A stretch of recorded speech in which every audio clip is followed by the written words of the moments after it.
Pantauan dari Nusa Tenggara Barat ya, dan saya waktu itu direkrut oleh seorang leader yang muda juga, dan dia leader saya ini usia 28 tahun teman-teman waktu itu ya. Waktu rekrut saya dia lihatkan income 99 juta waktu itu ya, tapi saya dulu nggak percaya karena saya kira itu akhir Desember. Dia liatin saya Desember income 99 juta, saya kira itu income per tahun teman-teman ya.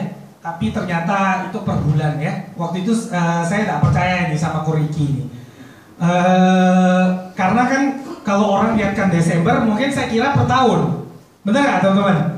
Tapi waktu Desember income-nya udah 99 juta, itu bukan bonus.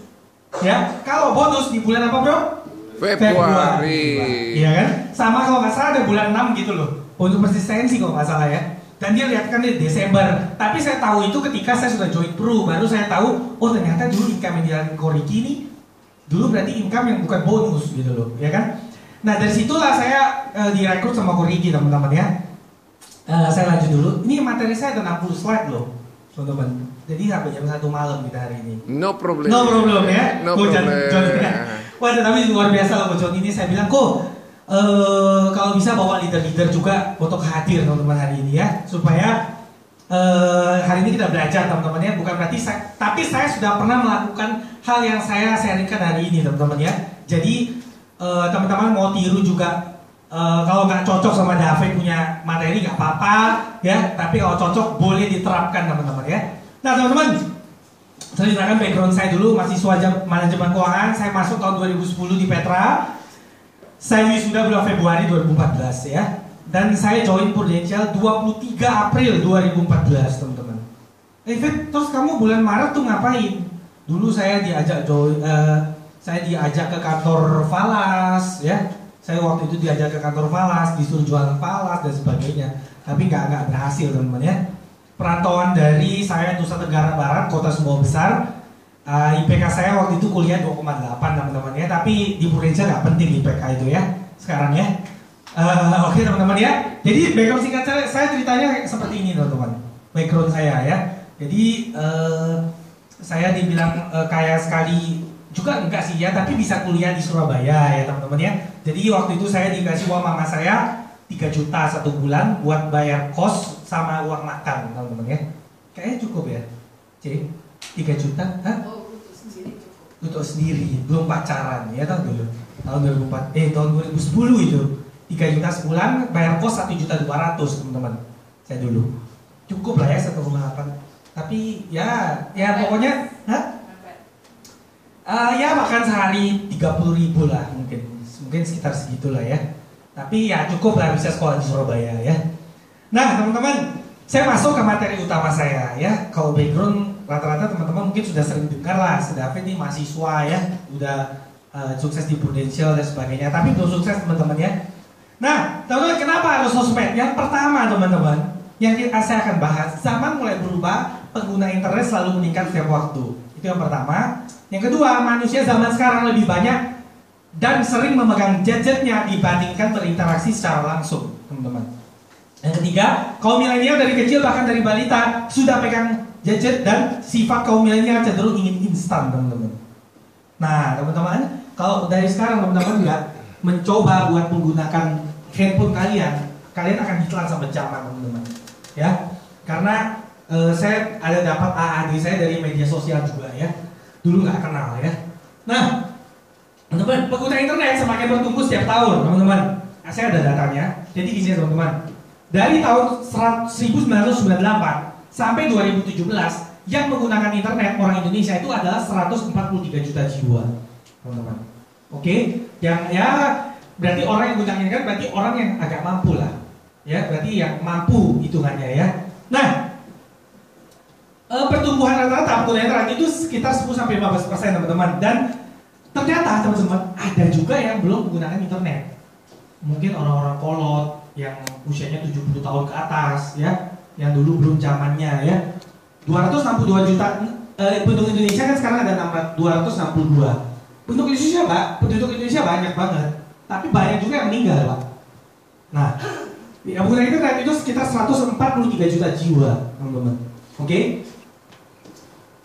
Rata-rata orang menghabiskan minimal untuk online di dia punya gadget itu teman-teman, itu sekitar 1-3 jam teman-teman. Kok kayaknya kita tiap hari deh online. Oh iya pasti, tapi ini minimal. Mungkin kan data saya ini kan untuk diambil rata-rata orang di Indonesia, bukan kamu aja, ya toh. Nah ini teman-teman, 1-3 jam itu sekitar 43% orang Indonesia pakai internet. Terus 4-7 jam sekitar 29%, 7 jamnya 26%. Yang menggunakan internet 7 jam lebih, ceritanya gitu ya. Terus ini sekitar ini untuk per minggu dan sebagainya ya, nggak terlalu penting. Nah, teman-teman, menggunakan internet terbanyak dari kalangan apa? Umur berapa? 19-34 tahun. Jadi dari 143 juta jiwa orang Indonesia, usia ini yang banyak pakai internet, teman-teman. Nah, 54 tahun ke atas yang pakai internet 4%, teman-teman. 4,24%. Yang paling banyak di milenial ini 49,52%. Nah, disinilah kita kesempatan untuk kita merekrut orang, teman-teman. Ya.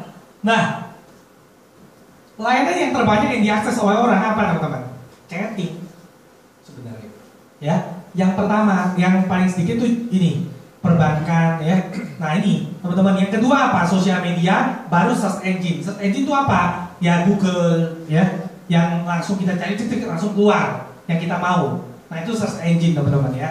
Nah, teman-teman, inilah 5 sosial media yang paling sering diakses sama orang ya. Ini teman-teman, Facebook, Instagram, Twitter, Link, dan Pet, teman-teman. Nah, tapi ini data tahun November 2017. Pet sudah nggak ada. Oke, teman-teman.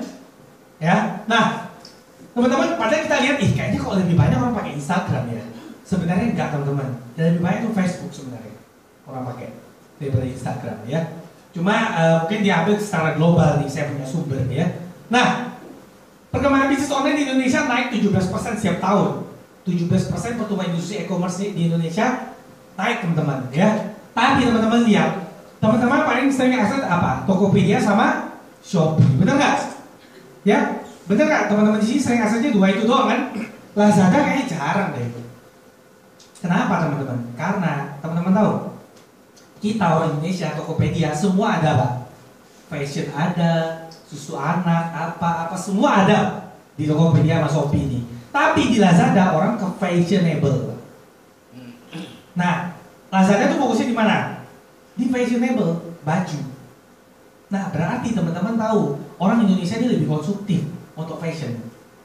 Dia lebih konsumtif di fashion, teman-teman. Orang Indonesia ini. Nah, dari sini kita tahu, teman-teman ya, yang paling sering digunain. Nah, teman-teman, kira-kira teman-teman, ada nggak di ruangan ini yang belum menggunakan internet, teman-teman? Pasti nggak ada ya. Semua kaum milenial, bener nggak, teman-teman? Apalagi Ko Joni, wah dahsyat, dia bilang, Fit, boleh nggak aku masukin video di YouTube? Boleh kok. Luar biasa ya. Oke, teman-teman, next lagi, teman-teman. Teman-teman, kira-kira bagaimana dengan bisnis konvensional saat ini? Teman-teman, kira-kira, teman-teman, sorry ya, bisnis konvensional itu yang saya maksud, bukan kita, maaf nih, kita franchise Cincau Station, kan tidak bisa di franchise Cincau Station, kita franchise Tongji, itu bukan konvensional, sorry Pak. Ya, yang kita masuk konvensional di sini adalah apa? Buka toko, oke? Terus kamu buat brand sendiri, Pak. Contoh, kamu buka stand minuman di Pasar Atom. Nah, kayak teman saya, teman-teman, kita mau ceritain nih. Teman saya, teman-teman, 6 bulan buka kayak Cincau Station lah. Tapi ada bubble-nya. Tapi kalau Cincau Station kan ada bubble, ya. Jadi dia 8.000, teman saya jual 10.000. Tapi teman saya 2.000-nya ada bubble-nya. Nggak pakai bubble juga boleh, Pak. Akhirnya teman-teman jalan sudah keluar modal 70 juta kalau nggak salah. Buat brand sama apa yang untuk plus minuman sama buat nah itu semua total habis 50 sampai 70 juta, teman-teman. Dan Pasar Ratu mintanya harus 6 bulanan bayarnya. Teman saya kan nggak mau 1 tahun, takutnya nanti nggak sukses kan. Harus ya udah 6 bulan aja, mau Pasar Ratunya. Oke, deal. Buka, teman-teman. Wah, teman-temannya rame nih datang. Saya datang dong. Saya bantu teman saya lah, teman-teman ya. Kita datang kan baru buka standnya. Ikutlah saya datang ke pasar Ratu, beli Pak semua Pak, ya kan? Teman-teman, orang Surabaya gimana kalau baru-baru buka begitu? Rame standnya. Wah, sudah 1 bulan, 2 bulan, 3 bulan. Pas bulan kelima teman-teman, dia bilang, waduh kayaknya nggak cocok omsetnya. Karena teman-teman, dia itu harus laku 30 cup satu hari. Tahu cup itu? Dia harus laku 30 itu, Pak. Kalau nggak sampai 30 itu, berarti dia nggak nutup omsetnya, teman-teman. Karena sudah dihitung. Nah, sekarang teman-teman, jahat teman-teman yang suka jaga-jaga stand itu. Teman-teman tahu, kalau teman-teman beli, sorry ya, kayak misalkan Starbucks, beli minuman-minuman gitu, teman-teman kalau bisa setelah kalian minum, dirusakin teman-teman. Dirusakin yang tempat minum kita. Karena kenapa? Mereka daur ulang dan mereka cuci lagi, Pak. Nah, yang rugi, yang punya bisnis teman-teman. Kenapa? Karena dia nggak bisa tahu bahan baku yang digunakan sama orang ini. Bahan baku itu kita nggak bisa hitung loh, teman-teman. Tak kasih tahu aja. Bahan baku itu kita nggak bisa hitung. Yang kita bisa hitung apa? Cup yang laku 1 hari. Udah nih, tak taruh kamu 100 cup.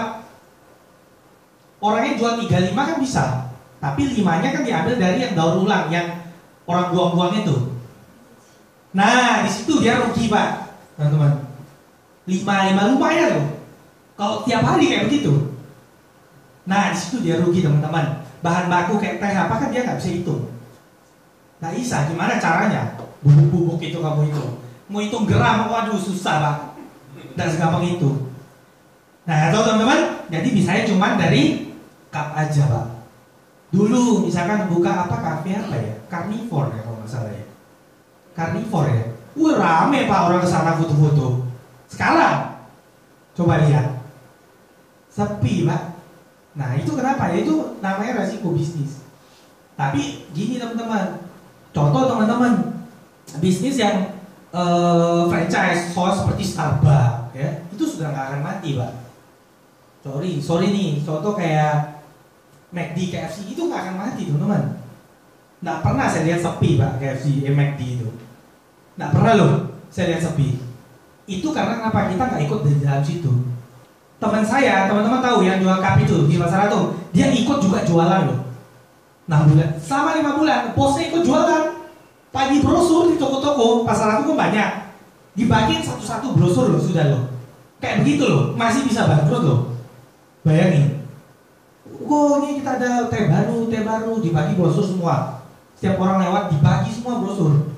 Berapa, Pak, dia cetak brosur itu banyak sekali. Akhirnya ya juga nggak bisa bertahan, teman-teman.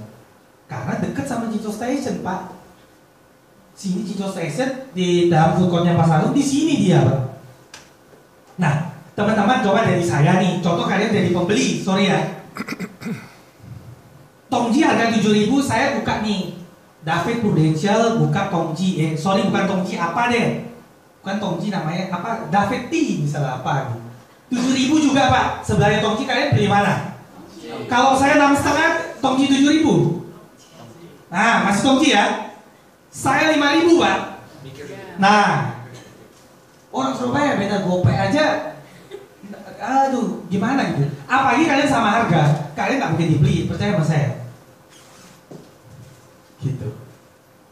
6.000 sama 7.000. Kayak istri saya bilang, ngapain beli itu, beli Tongji aja deh.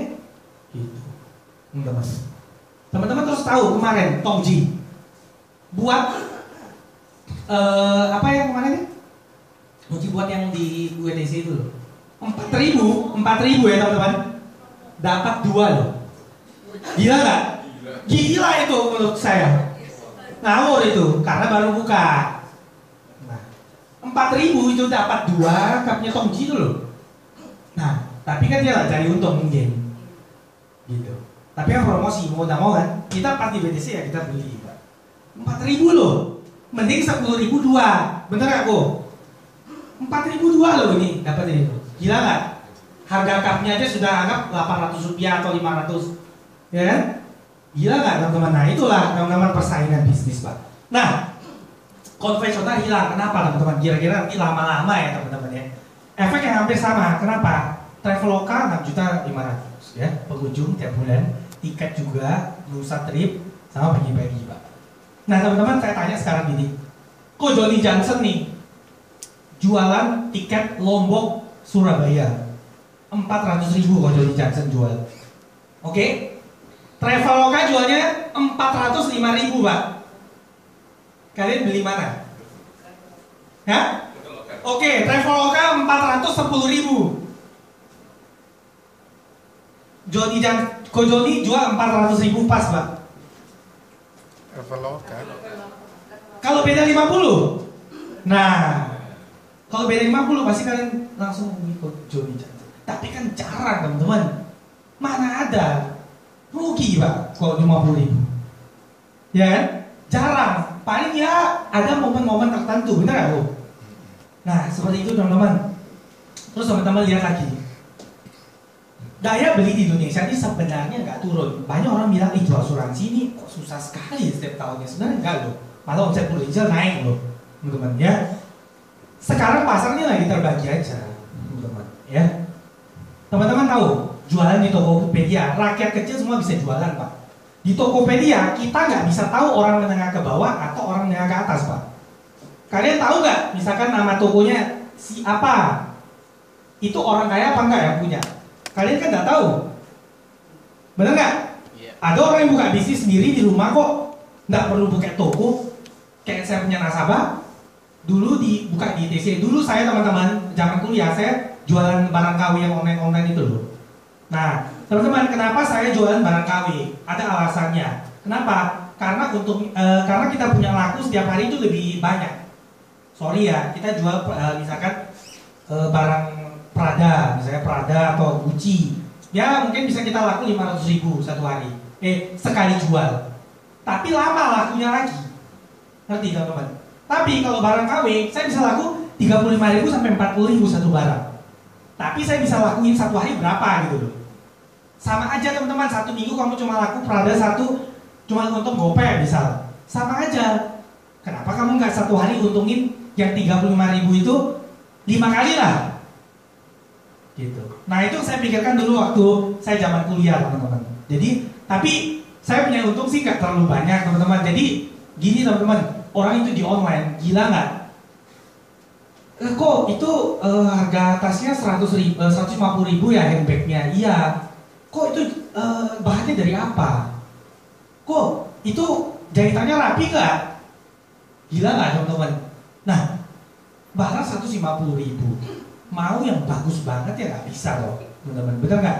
Terus apalagi cewek? Dulu saya sempat mau jualan baju cewek. Kok bahunya panjang nggak itu dressnya itu? Melewati lutut nggak? Saya jawab gini teman-teman, kalau kamu pendek ya melewati lutut, kalau kamu tinggi ya di atasnya lutut, saya bilang. Saya sampai gitu loh teman-teman. Waduh, saya sampai emosi teman-teman gitu loh. Nah, aduh pokoknya gila. 150.000 atau 100.000 dari kulit gak kok itu dia punya tas kulit sapi ya? Waduh susah teman-teman. Saya sampai ya maksudnya jangan sampai segitunya lah pelitnya. Barang 100.000 mau dikasih kulit sapi semua kan lucu juga gitu loh. Ya kan? Saya juga kan ambil dari orang teman-teman. Jadi saya nggak stok barang. Saya hanya dropship aja. Cuma kayak gitu doang teman-teman. Jadi ya saya sebulan bisa 2 juta 3 juta lah dapat duit dari situ ya. Soalnya saya nggak terlalu fokus di situ ya. Nah teman-teman, dulu bos besar kuasai market karena mereka punya modal teman-teman. Teman-teman lihat ini teman-teman, tidak ada tenaga. Teman-teman tahu nggak nih Terminal 4 Changi sekarang, tahu kan? Hah? Sudah tahu toh, masa nggak tahu teman-teman? Tahu kan? Nah GTO udah tahu dong. Nah cuma saya masih bingung nih teman-teman sama pemerintah atau mall-mall. Kenapa kita masuk nggak bayar toh? Keluar kenapa kita bayar pakai uang? Kenapa nggak pakai kartunya Apple aja? Dijadiin satu gitu loh. Supaya di mall-mall kita nggak keluar uang lagi. Gitu. Tapi kemarin ada satu mall pakai UFO katanya. Saya dengar-dengar. Hah? Iya. Ya kalau nggak salah Cito ya. Ya. Nanti lama-lama bisa begitu tuh. Bisa nggak pakai uang tunai lagi. Jadi, nah kalau sekarang kita masuk mall kita ambil karcis ya, ya kan? Keluar masih bayar pakai uang tunai kan? Nah, maksud saya di luar itu nggak usah pakai orang lagi gitu loh, maksud saya tinggal ditip pakai barcode gitu loh. Kan sama aja toh, sama LTL toh kan nggak ada juga. Nah, maksudnya disamain aja maksud saya gitu loh. Nah, teman-teman, Berapa karyawan yang nganggur, etol dan sebagainya. Ini teman-teman udah tahu juga pasti ya kan. Nah, mau jadi karyawan atau bisnis konvensional. Nah, teman-teman, bisnis konvensional yang saya maksud itu ingat ya, yang buka toko, contoh toko bangunan dan sebagainya. Apalagi teman-teman buka toko di Gedung Doro, aduh saingannya udah banyak. Apalagi di Keramat Gantung, toko kain semua, waduh susah teman-teman sudah. Ya, orang beda 5.000, 10.000 pindah pak, susah pak ya. Nah, teman-teman tahu ini kak, website apa ini? Yahoo. Teman-teman, Yahoo dulu dijual 60 triliun pak. Google harganya sekarang 6.600.000.000 pak. Kenapa bisa kalah begitu jauh? Kira-kira? Kenapa? Dikuasai semua. Bukan. Justru kalau kuasai semua menang Google dong. Yahoo kan sudah kuasai semua juga nih. Karena Yahoo ini teman-teman, dulu pertama kali dia muncul itu dia email aja pak. Dulu kan pertama kali email dia nggak fokus teman-teman. Dia masa ada cuaca, ada apa ini? Berita, ada hiburan, ada nggak jelas gitu loh. Fokusnya kemana? Kalau kamu sebenarnya fokus di email ya di email aja gitu loh. Nah, kenapa Google bisa tinggi harganya? Karena pertama kali keluar, memang dia search engine teman-teman. Memang dia fokuskan ke search engine pencarian itu. Kalau Yahoo kan pertamanya email, tapi dia semua dia apa headline liputan 6 lah apa, waduh semua dikeluarin gitu loh. Kan sebenarnya nggak fokus gitu loh teman-teman. Nah, teman-teman, 100 tahun lalu kejadian serupa juga sama teman-teman. Dulu teman-teman, orang kan pakai kereta kuda kalau zaman dulu, tahun 19 berapa gitu ya. Nah, banyak bengkel kereta kayu bangkrut gara-gara ini teman-teman, karena diganti dengan mobil, ya toh. Nah, teman-teman, 100 atau 50 tahun lalu pegang informasi paling kaya, ya. Saat ini yang punya jaringan terbanyak, dia yang paling kaya, teman-teman. Nah, jika ada bisnis jaringan yang gratis dan terbukti mencetak banyak orang sukses, teman-teman, situ masih mikir buat serius jalani prudential. Kalau teman-teman yang pakai modal, banyak bisnis di luar sana. Oke?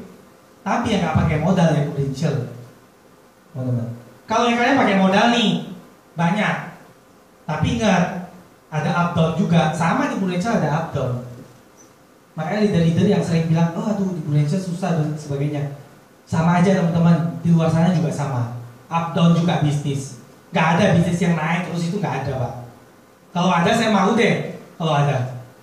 Ya, nah prudential. Ya teman-teman, tidak berubah kan di dalam zaman teman-teman. Di Thailand sudah ada loh teman-teman. Di Bangkok, di Asia ya. Amerika Serikat gak usah lah kita bicarain karena terlalu jauh ya. Kita bicarain yang Asia aja deh. Singapura, Thailand sudah. Nih, China, Jepang. Nah teman-teman, di Asia yang sudah dekat sama Indonesia, Singapura sudah pakai robot loh, teman-teman. Ya, di Alfamart aja ngapain? Selamat datang pak, selamat datang pak. Direkamin aja suaranya mereka gitu kan. Jadi mereka nggak capek bilang selamat datang gitu loh, ya kan? Selamat datang di Alfamart, ya kan? Nah, dunia berubah tidak berubah kan ditelan sama zaman. Harus berubah kreatif dan fokus, teman-teman.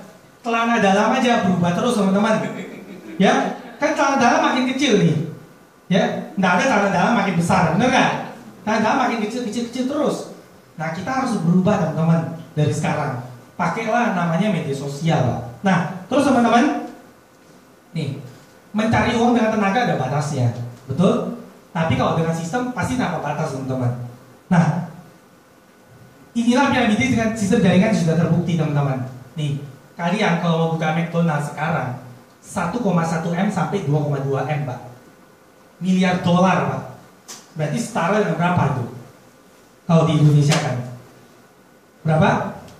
10 triliun. Hah? 22 triliun. Enggak triliun. Enggak sampai. Iya. Berapa? Kalau 1 M, 1 ini juta ya. 1,1 juta US dollar. Juta ya. Berarti sekitar 16 M. 16 M sekarang, teman-teman. Karena sudah tembus 15.000 sekian, betul? Teman-teman? Nah, 2,2 M. Mana mau sekarang McD di dalam mall? Di dekat food court kalian buka, nggak mau dia McD. Maunya di pinggir jalan raya, Pak. Benar, teman-teman? Yeah. Mana mau yang masih ada di food court hanya KFC, Pak, sekarang, Pak. Yang kayak McD itu nggak mau. Atau kalian mau buka apa? Subway. Aduh, tapi susah, nggak rame. Ya, angin-anginan. Ini kan ini nggak terkenal kalau di Indonesia. Kalah dia brand. Nah, teman-teman mau bisnis yang mana? Kalau yang pakai modal banyak yang bisa bikin kaya, Pak. Ya, teman-teman? Ya. Nah, ini dengan sistem yang sudah terbukti banyak orang sukses dan gratis masih mau pilih yang mana, teman-teman? Prudential ya, toh? Tapi ya itu sudah sering lah teman-teman tahu dari leader-leader ya. Nah, ini teman-teman, jika tidak belajar cara menghasilkan uang sambil tidur, kita akan terus kerja sampai mati, teman-teman. Ini kenapa saya ngomong dulu, ya teman-teman? Karena teman-teman kalau yang selling terus juga, itu nggak ada artinya juga, teman-teman. Ya, kita harus merekrut orang untuk di bisnis ini. Karena memang kita diajari Prudential buat seperti itu. Oke, teman-teman. Fokus yang Prudential selalu berinovasi. Pekerjaan yang tidak ditelanjangan itu hanya konsultan, Pak.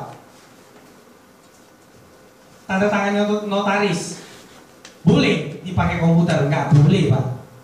Tanda tangannya notaris itu dipalsukan nanti masalahnya. Pengacara bisa diganti?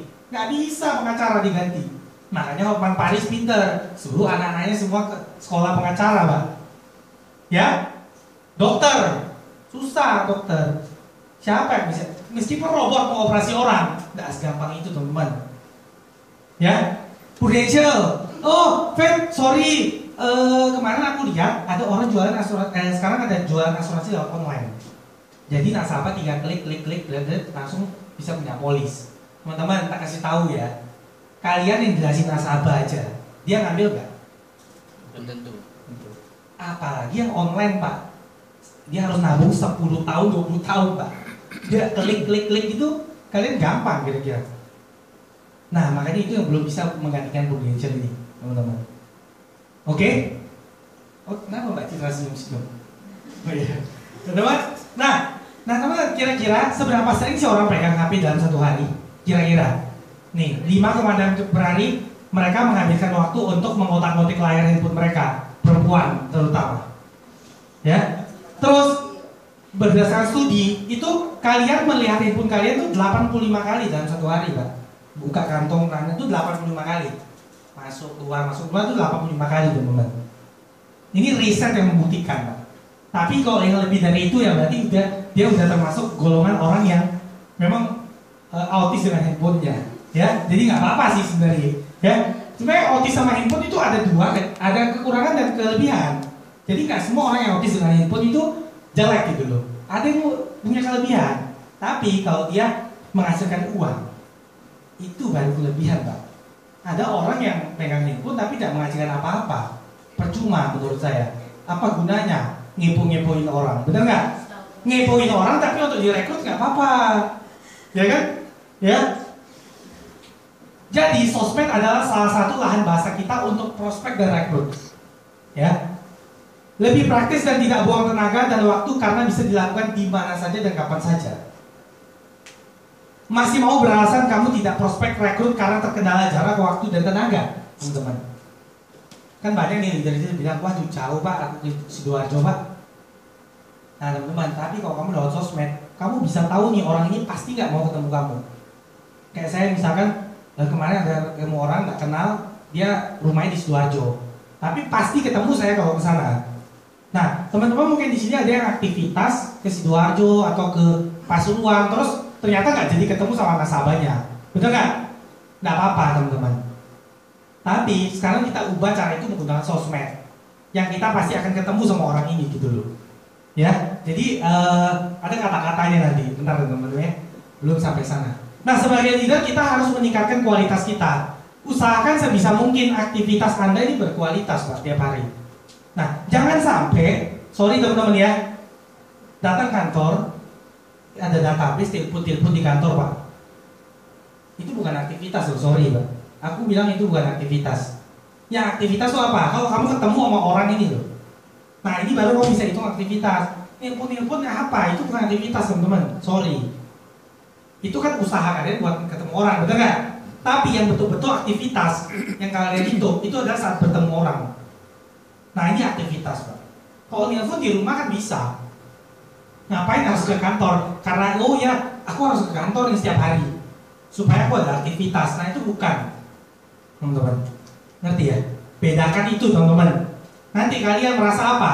Oh, yang penting hari ini aku udah aktivitas kok. Ngapain aku harus ketemu orang? Kan yang penting aku udah nelpon orang. Itu aktivitas kok bagiku juga. Nah, itu. Oke, teman-teman? Oke, teman-teman, kita masuk sekarang ke generasi milenial. Ya, teman-teman di sini pasti pengen rekrut anak muda gak? Oke, pengen ya. Ciri-ciri generasi milenial dari tahun 1990 lahirnya sampai 2001. Oke. Yang pertama apa, teman-teman? Hidup sangat bergantung pada teknologi dan gadget serta aktivitas sosmed. Oke. Yang kedua apa? Mementingkan popularitas, ya, atau jumlah followernya harus banyak. Oke. Yang ketiga, teman-teman, susah diarahkan karena sangat idealis. Suasana kerja harus kreatif dan menyenangkan. Kalau kalian rekrut anak muda tiap hari cuman estri tok kalian suruh dateng, sorry Pak, dia nggak jalan lagi di sini. Bro, ada estri bro. Bro, ada estri, gitu-gitu terus. Sorry, dia nggak akan jalan di sini. Oke? Yang akan jalan seperti apa? Kalau kalian ngapain? Kalian ajak dia nonton, ya toh? Ngafi dan sebagainya, ya toh? Nah itu yang membuat milenial tuh jalan. Oh ternyata bisnis buruh ini menyenangkan kok, gitu ya. Tidak ingin dibatasi. Jadi mereka maaf nih teman-teman, dugem ya sudah dugem aja. Kalian nggak boleh bilang, oh itu jelek apa, biarkan dulu. Maksudnya gini teman-teman, dia pada saat menjadi leader nanti dia akan tahu. Misalkan dia dugem, kalian larang, bro kamu kok jadi agen asuransi nakal sekali sih, dugem-dugeman. Jangan kayak begitu. Mungkin mereka punya ada dunianya mereka masing-masing sendiri. Gitu. Ya, ada saatnya kita masuk momen-momen tertentu, teman-teman. Nggak bisa pada saat dia story di tempat dugem terus kalian chat, bro, kok kamu pergi dugem? Nah, kan orang aneh, teman-teman. Nah, ngapain orang ini tiba-tiba kayak gini gitu kan? Karena gini, teman-teman, tidak semua orang kita akan masuk ke kehidupannya dia. Ada yang nggak boleh kita masuk, ada yang boleh kita masuk, teman-teman ya. Maunya santai dan tidak suka kerja keras. Nah ini milenial banget nih ya. Ingin hasil instan dan cepat, teman-teman. Milenial ya. Yang membutuhkan pengarahan, senang dengan hal-hal baru tetapi cepat bosan. Nah ini makanya saya bilang, kalau kalian begitu-begitu aja rekrutnya ya, terus suasana kalian gitu-gitu aja, percuma lah. Saya aja teman-teman termasuk orang yang di kantor periang lah istilahnya, maksudnya ya kayak Ko Joni lah ya, angkat bendera apa sebagainya ya. Sorry Ko, ini sama kita nih berdua ya. Tapi kita harus bersyukur ada orang kayak Ko Joni nih, Ko Joni Johnson nih di kantor kita, karena dia membangkitkan suasana kantor, teman-teman. Nah dia kalau nggak membangkitkan suasana gitu, waduh mati kantornya, teman-teman, beneran. Nah makanya kita harus kalau misalkan milenial ini sifatnya gimana ya, kita harus ikuti dia, teman-teman ya. Bagaimana cara kita merekrut kaum milenial ini? Ya, memanfaatkan sosmed untuk merekrut dan menjual diri kita di sosmed, tunjukkan prestasi kita. Ya. Yang kedua, saat BOP tunjukkan kalau berbisnis prudensial itu mudah dan menyenangkan. Nggak boleh bilang susah, teman-teman. Ya, kita harus mudah gitu loh. Prudensial ini pada saat kita jualan tuh mudah, Pak, dan menyenangkan ya. Jelaskan bahwa di Prudensial kita adalah bosnya. Kapan kita mau kerja kita yang tentukan, mau income berapa kita yang tentukan. Nah kita harus ngomong gitu sama dia. Oh kenapa? Kok bisa begitu kok? Ya nah, makanya kalian jelaskan kenapa bisa begitu, ya kan? Karena si milenial ini tidak suka ditekan gitu loh, ya kan? Nah tunjukkan bahwa komunitas kita komunitas berjiwa muda dan fun. Ya kita harus fun gitu ya. Orangnya kita harus fun. Jelaskan juga bahwa Prudensial banyak sekali penghargaan yang bisa diraih karena mereka haus pujian dan prestasi. Jadi milenial ini suka dipuji-puji, Pak. Jadi kalau kalian tidak puji, dia biasa aja gitu loh. Tapi kalau kalian puji, dia merasa, oh aku harus lebih lagi dari itu. Ya. Mengikuti pembicaraan topik yang disampaikan. Jika dia lebay, ya kamu ikut lebay juga. Misalkan dia lebay tentang hal apa gitu loh, ya. Ya itu ikut aja dia gitu loh, alurnya. Ya, jadi kalau dia, nah yang masalah itu kenapa? Kalau misalkan dia tidak terlalu banyak nanya sama kamu, tapi kamu yang cerewet terus, jadi karakter kalian udah tidak sama, dia males gitu loh. Ngerti nggak? Ya. Nah, kita harus seperti bunglon, bisa beradaptasi di mana saja dan kapan saja sesuai keadaan. Ya, kalau bunglon kan berubah warna, kita merubah keadaan dan sifat kita. Memang berat sih, apalagi teman-teman maaf ya. Ada di sini orang pragmatis nggak? Yang mengakui dirinya orang pragmatis? Siapa? Di sini yang mengakui, tahu toh pragmatis, tahu kan? Tahu. Siapa yang mengakui di sini ada pragmatis? Coba angkat tangan. Sanguin semua Hah? rasanya. Sanguin semua ya? Kalau saya sudah jelas sanguin teman-teman. Nah, maaf ya teman-teman nih, kekurangan orang pragmatis di Prudential nih apa satu, Pak? Agak jayus orangnya. Ngerti agak jayus? Jayus tuh maksudnya kalau dia bercanda nih agak nggak garing gitu loh.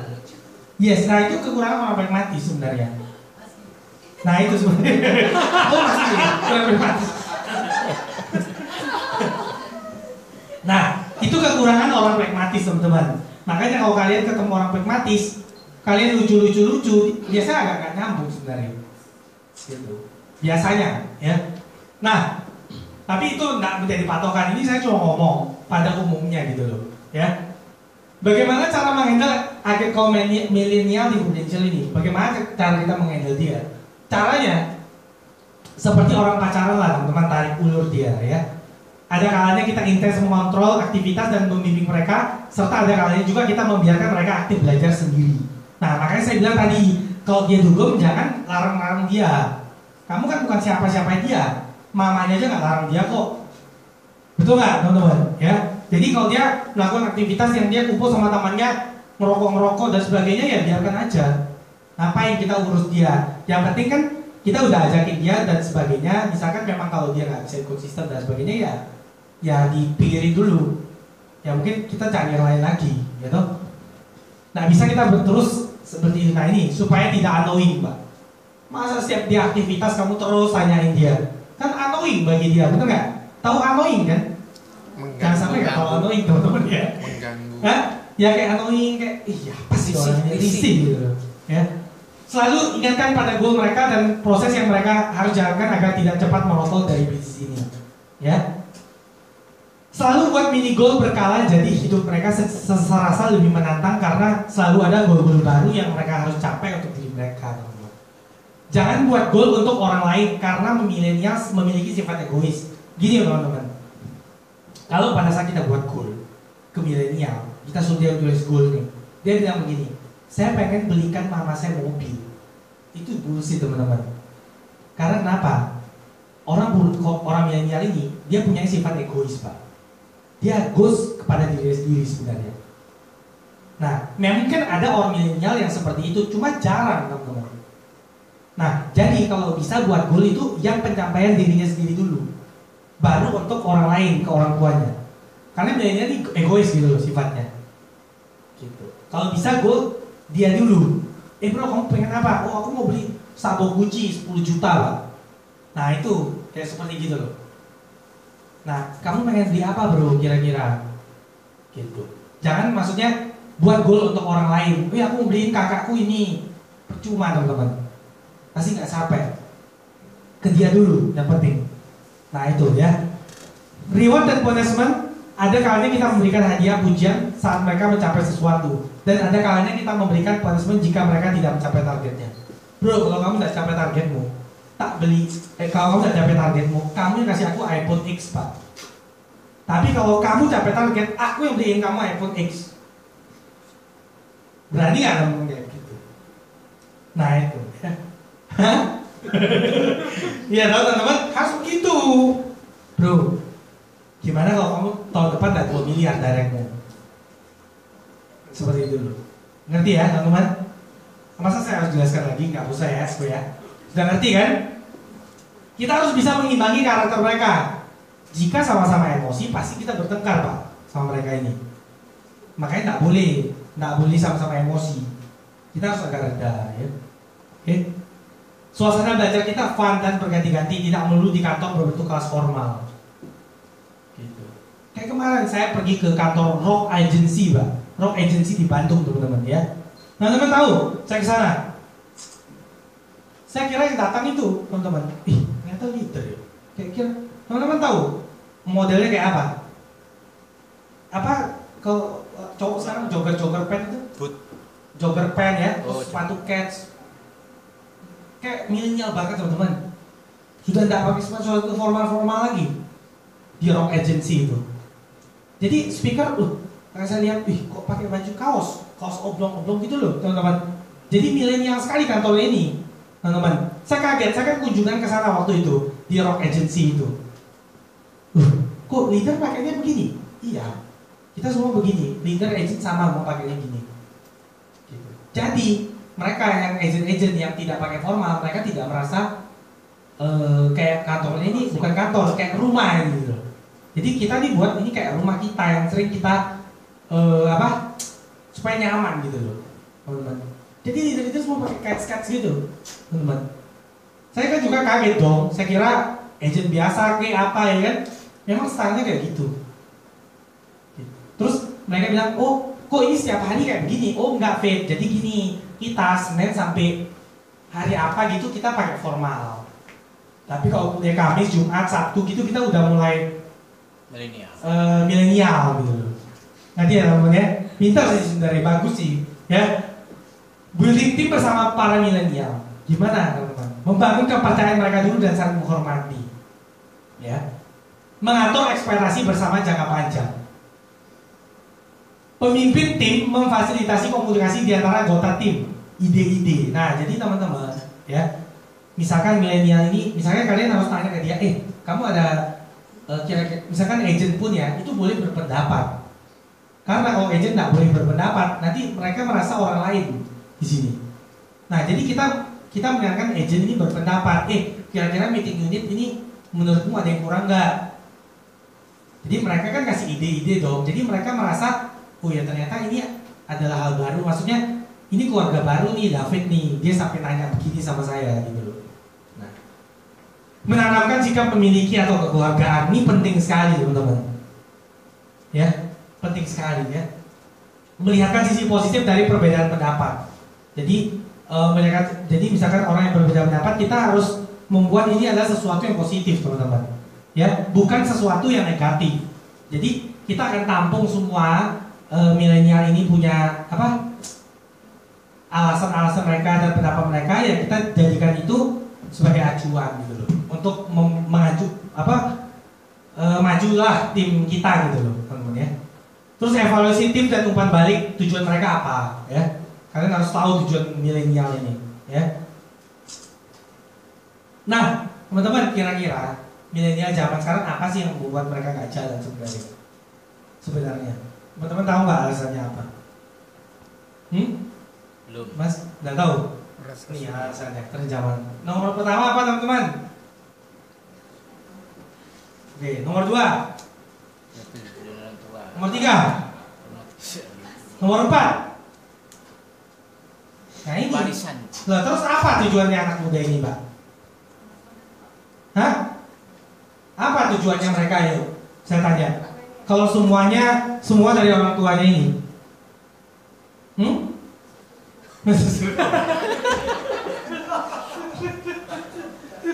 Teman-teman, apa tujuannya mereka? Milenial tahun piro. Hah? Nah ini. Iya.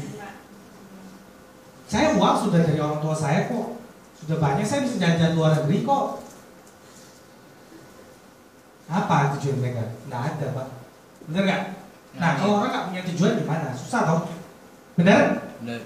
Nggak ada tujuannya, semua punya kok saya. Saya keluar negeri loh, 30 juta ke Eropa saya bisa dibayari mama saya kok. Ngapain harus pergi barang prudential, Pak? Nah, kalian merubah orang yang seperti itu kan nggak gampang. Kalau dia sudah ngomong begitu, bener nggak? Nah, sudah tercukupi semua, ya dong? Nah, ini yang membuat para milenial nggak ada tujuan dan tidak mau kerja susah, teman-teman. Nah, anak muda labil, ya biasa, ya kan, teman-teman. Anak muda boros juga udah biasa, ya kan. Minta duit orang tua juga udah biasa, ya teman-teman. Nah, memang butuh waktu sama orang kayak begini. Nggak bisa kita tahu dia punya tujuan tuh apa kalau kerja, gitu. Memang ya, dibilang David juga, saya juga merasa terkendala itu. Tapi ya memang itu yang terjadi ketika saya merekrut orang. Bro, dari 5 ini impianmu apa bro? Kira-kira bro? Semua udah punya kok. Apa itu? Ada kemarin saya salah satu manajer bank pak, gajinya 15 juta lah mungkin ya per bulan. Saya tanya, Mbak kamu apa yang kurang dari sini? Saya tanya, maksudnya apa yang mimpimu lagi? Rumah saya sudah ada kok dari suami saya. Terus saya mobil juga sudah ada. Ya nggak? Saya buka bisnis juga lagi sebentar ini. Saya mau keluar dari bank kok. Dia bilang gitu. Terus apa dong tujuannya Mbak di kalau memang Mbak misalkan terjun nih di Prudential? Saya bilang, mungkin income ya kok. Mungkin income ya kok katanya si Mbak ini.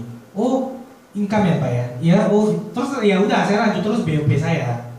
BOP saya tentang AD 30% komisi dan sebagainya saya lanjutin. Sekarang Mbaknya nggak jalan kok. Karena di luar sana teman-teman, orang yang merasa hidupnya sudah oh aku udah cukup ya sudah, dia nggak akan jalan di sini. Aku udah cukup kok dari sini. Gitu.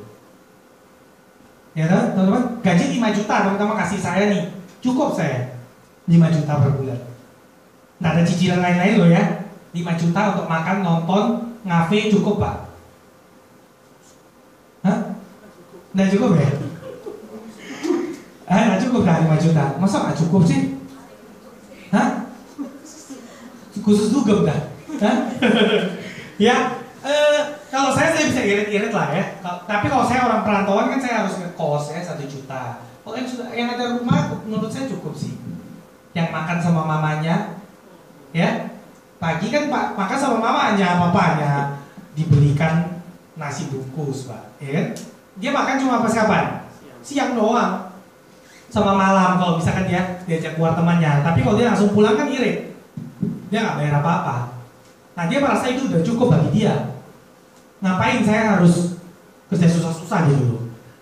Apalagi cewek, teman-teman ya. Biasanya begitu rata-rata ya. Mungkin di sini enggak ya teman-teman ya, luar biasa semua. Nah teman-teman kenapa bisa begitu? Jadi gini teman-teman. Ada 2% yang mengatakan begini. 2% populasi di Indonesia ini mindset manusia, kejar mimpimu, percaya diri, mencoba hal baru, memiliki untuk bahagia, pencapaian, mudah bergaul dengan hal baru, penuh sukacita, menyukai perubahan, hidup tanpa batas, kemakmuran, bertindak meskipun takut. Nah teman-teman, inilah yang apa? Apa? Inilah yang 2%. Yang 98%-nya kemana David? 98%-nya menjadi sama seperti orang lain. Bertahan saja orangnya. Suka merasa terancam, takut, hidupnya membosankan, suka menunda, ikuti alur aja, bermain aman, penyesalan, setting target seminimal mungkin. Teman-teman. Jadi dia nggak punya tujuan lain selain itu. Nah teman-teman, mau jadi yang mana? 98% apa yang 2%? Hah? Ayo teman-teman. Teman-teman, sorry ya, kalau teman-teman ini 2%, tapi ada satu nyantol yang ini, percuma. Oke, kita harus merubah mindset kita yang ke 2% ini teman-teman. Semuanya. Kalau teman-teman ada mindset takut, terus bermain aman, berarti kalian bukan di 2% Pak. Oke, teman-teman. Ya. Teman-teman, saya ini kan, kenapa? Oh ini foto. Teman-teman, saya ini kan suka main game online ya. Suka banget dulu saya main game online ya. Ya sekarang mainlah kalau malam-malam ya. Nah, teman-teman, kenapa saya di Prudential ini 4 tahun saya jalani. Saya senang nih ada di Prudential. Kenapa? Karena saya merasa Prudential ini menyenangkan bagi saya. Jadi kita harus tahu pekerjaan yang kita lakukan ini selalu ada elemen yang menyenangkan. Carilah elemen tersebut dan kini pekerjaan Anda adalah sebuah permainan teman-teman. Jadi teman-teman kalau merasa Prudential ini nggak cocok sama tipenya Anda nggak akan jalan di bisnis ini. Makanya saya akan mencari elemen tersebut sampai dapat supaya saya merasa bisnis ini menyenangkan. Gitu. saya kayak sama Koriki, wih bro, aku udah 2 miliar bro daretku, ayo kamu gimana, bla bla bla bla, saling hina, tapi hinanya positif, ya kan? Wih bro, masa kamu dulu kamu tahun lalu segini, kok sekarang segini dan sebagainya. Gitu. Jadi kita saling hina-hinanya di situ, tapi hina positif ya. Nah, teman-teman, kendala anak muda saat mulai bisnis itu apa sih sebenarnya? Ya, terlalu banyak pikir, tidak berani ambil resiko banyak, ya, galau dengan pilihan hidupnya, ya toh, terus tidak punya goal, ya kan yang tadi saya bilang, lebih mementingkan kesenangan pribadinya daripada tujuan hidupnya dia. Gitu. Hidup lo cuma sekali, Fit, ngapain kerja susah?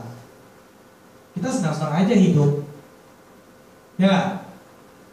Yang dipikirkan sendiri selalu benar. Terlalu banyak mendengar kata orang lain, temannya, ya, temannya ngomong apa dia ikutin gitu loh. Dia makanya teman-teman, saya kalau rekrut orang nggak suka orang bertiga. Misalkan nih ketemu saya di kafe, bro, kamu kalau bawa orang 2 aja ya bro. Maksudnya sama temannya aja gitu. Jangan bertiga kalau bisa. Karena apa? Yang satu biasa virus. Biasanya. Makanya ketemunya berdua aja. Bukan, maksudnya berduanya bukan sama saya berdua begini loh. Bukan. Saya sendiri dia 2. Nggak apa-apa itu masih. Saya sendiri dia bertiga, nah itu yang bahaya Pak. Kenapa teman-teman? Satunya ini kalau nggak dengerin kalian, kan gini, tab kan saya begini, tab saya nih, tab Samsung, susah lah lihat bertiga lah. Yang satu pasti nggak fokus, ya nggak? Jangan nggak fokus ini Pak, bisa jadi virus buat 2 orang ini setelah pulang. Setelah pulang dia bilang, ngapain bro, ikut gitu-gitu bro, sudah nggak pakai modal, pasti uangnya kecil lah. Nah, bla bla bla, banyak lah yang virus ini ngomong. Makanya saya lebih suka kalau bisa berdua aja, gitu loh. Orang ini, orang ini, gitu loh. Nggak usah bertiga. Saya nggak suka.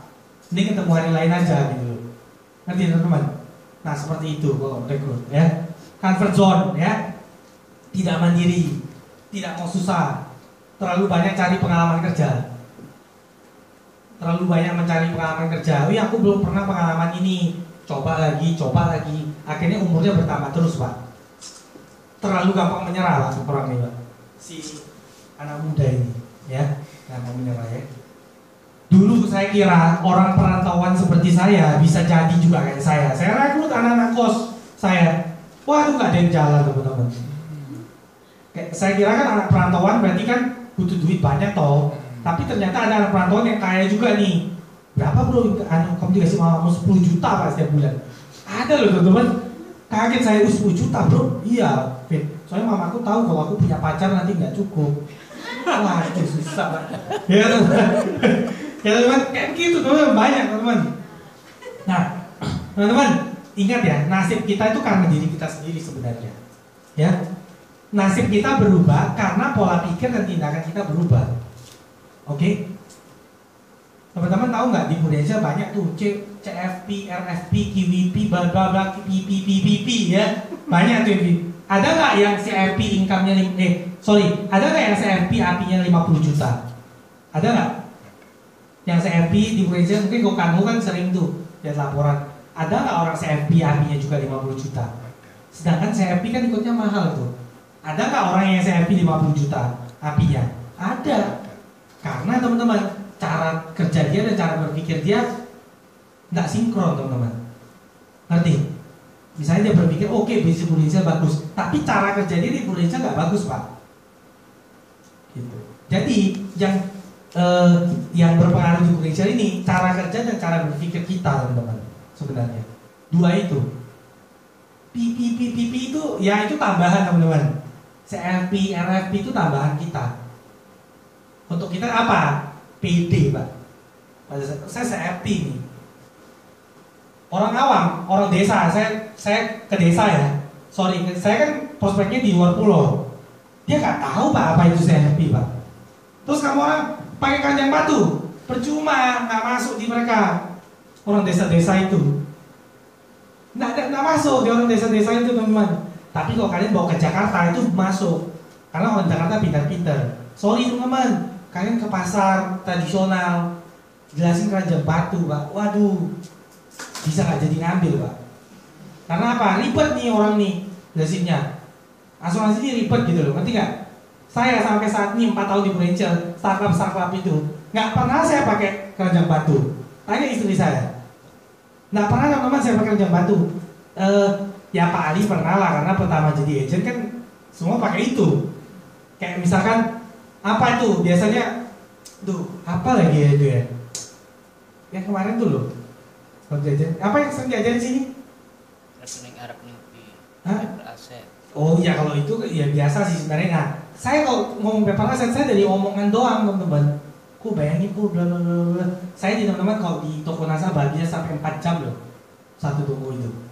Nah, bicarain apa aja di toko itu? Ya bicaranya yang ngobrol-ngobrol tentang keluarganya dia. Tapi member-member asuransi. Terus ada yang bilang, aduh Fit, aku nih paling takut kalau anak aku nih nggak bisa kerja nanti. Nah dia udah ngomong gitu kan. Nah kalau Neko nggak bisa kerja kan orang pasti meninggal Niko. Nah berarti kan aku perlu nih jiwa kalau meninggalkan warisan Niko. Aku takutnya kalau aku hanya ninggalin pabrikku ini, tokoku ini, dia nggak bisa kelola, habis hartaku Fit. Benar nggak teman-teman? Nggak bisa kelola, habis hartaku. Dia bilang gitu. Nah berarti kan perlu jiwa ini kok bisa. Iya ya, kayaknya perlu ya jiwa. Nah ini ngomongnya dari situ aja. Jadi saya buka mindset dan sebagainya. Karena kalau orang desa kan dia lagi terima nota-nota kan banyak tuh biasanya dari supir truknya, salesnya kita jelasin begitu lagi di tokonya, waduh, nggak ada waktu teman-teman. Jadi saya pas sambil jelasin itu datang sales lain, bener nggak teman-teman? Datang sales lain, dikasih nota, dia tanda tangan, bentar ya video, baru ngobrol-ngobrol lagi, bentar ya video, nah gitu. Jadi sampai 3 jam, 4 jam teman-teman, untuk satu nasabah, begitu. Ceritanya seperti itu sih kalau saya jualan ya. Nah jadi ya itu teman-teman ya, jadi boleh kalian CFP, tapi sampai sekarang sih saya belum CFP ya, tapi saya pengen sih belajar tentang CFP ya, karena itu modal buat saya ya. Tapi sebenarnya dibilang 100% CFP pasti jualannya bagus, enggak loh. Oke, ada orang yang CFP tapi enggak startup loh. Ada loh di luar sana. Ya toh? Nah, pola pikir dan tindakan kita berubah karena kita belajar, teman-teman. Ya. Malas belajar pasti nasib tidak berubah. Malas yang membuat rezeki menjauh. Karena kita malas, hidup kita menjadi susah, teman-teman. Masih mau salahkan Tuhan, sementara Tuhan sudah ingatkan kita tidak boleh malas. Ada orang nih bilang, waduh Tuhan kok aku jalannya bukan di Prudential Pak. Nah kalian ngaca dulu sama diri kalian, apakah kalian sudah benar cara kerjanya? Nah kalau kalian sudah benar cara kerjanya, kalian salahkan Tuhan gak apa-apa. Masalahnya banyak yang cara kerjanya sama cara berpikirnya itu ngawur gitu teman-teman ya. Oke, kan ada tuh bilang, wih Tuhan berikan saya rezeki, maksudnya berikan saya nasabah, bla bla bla bla bla ya. Semua lah, tiap malam siapa yang gak berdoa minta sama Tuhan? Bener gak kau jadi? Tapi cara kerjanya itu loh, teman-teman. Itu yang gak make sense sama doanya dia gitu loh. Masalahnya di situ. Oke? Nah, teman-teman, kenapa sebenarnya saya tetap berada di Prudential, David Rudianto ini? Karena Prudential membuat saya berani mimpi besar. Nah, contoh teman-teman ya, saya bukan sombong, saya kasih tahu teman-teman ya. Contoh saya hadiah orang tua udah nih, saya sudah kasih orang tua saya misal. Satu mobil saya sendiri pakai saya sendiri 1 juta. Satu apartemen misalkan, satu rumah saya punya mimpi lagi 1 ruko misal, 1 tanah, 1 mobil, 1 istri teman-teman. Ya kan? Luar biasa kan teman-teman ya? Oke, terus. Oke, berarti saya punya mimpi berapa nih, misal? Nah, misal begitu. Opsional, misal saya mau pengen punya villa opsional nih. Mimpi yang tinggi banget, yang tak terlalu pengen dicapai lah istilahnya. Ya 1 rumah lagi, misal. Ya franchise bisnis Starbucks, misalkan 5 miliar ya, misal. Nah, teman-teman, ini mimpi saya teman-teman, misalkan. Ya contohnya. Setiap tahun saya pengen punya mimpi, ya. Ini mimpiku teman-teman. Nah, mana mimpi kalian nih? Sana. Gitu. Jadi tiap tahun saya harus ada. Saya join 2000 berapa?